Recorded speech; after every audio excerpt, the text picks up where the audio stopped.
తెలంగాణ ఆర్టీసీలో సమ్మె సైరన్ మోగింది. ఆర్టీసీ కార్మికులు సమ్మె బాట పట్టనున్నారు. తెలంగాణ ఆర్టీసీ ఎండీకి కార్మిక సంఘాలు సమ్మె నోటీసు ఇచ్చాయి. ఆర్టీసీని ప్రభుత్వంలో విలీనం చేయాలని కార్మిక సంఘాలు డిమాండ్ చేస్తున్నాయి. పెండింగ్ లో ఉన్న సమస్యలను పరిష్కరించాలని డిమాండ్ చేస్తున్నారు. ఈవీ బస్సుల పేరుతో ఆర్టీసీని ప్రైవేట్ పరం చేస్తున్నారని కార్మిక నేతలు ఆగ్రహం వ్యక్తం చేస్తున్నారు. తక్షణమే ప్రైవేటీకరణ ఆలోచనను విరమించుకోవాలని ప్రభుత్వాన్ని డిమాండ్ చేశారు.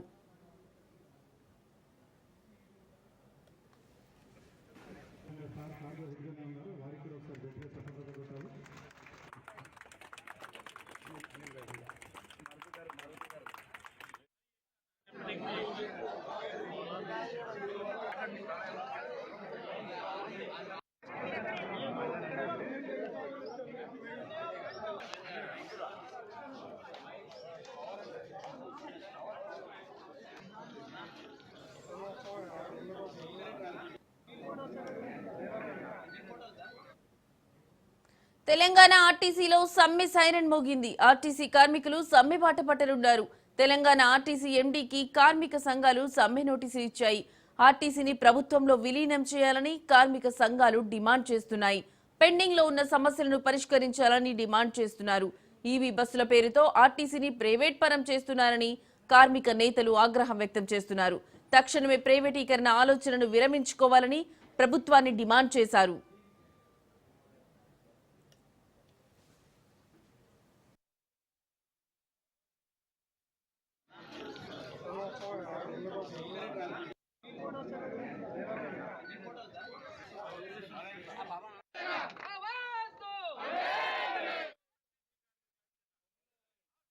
ఎప్పుడు పిలిచినా రావడానికి మేము సిద్ధంగా ఉంటాం. మీ చేతుల్లోనే ఉంది. సమ్మె జరిగితే మీ ఫెయిల్యూర్, సమ్మె నివారిస్తే మీ విజయం. మాది కాదు. కార్మిక వర్గం ఇవాళ అభద్రత భాగమై ఇవాళ ఈ ఉలక బస్సులతోటి ఇంతమంది రోడ్డు మీదకి వచ్చింది. 40,000 మంది ఇక్కడ కూడా మిగలకుండా సమ్మెలో ఉంటారు అనేది నిర్వివాదాంశం. కూడా జేఏసీని చేసిన సమ్మెలో ఎప్పుడు ఫెయిల్ కాలేదు. కాబట్టి మీడియా మిత్రులందరూ కూడా చేస్తా ఉన్నా.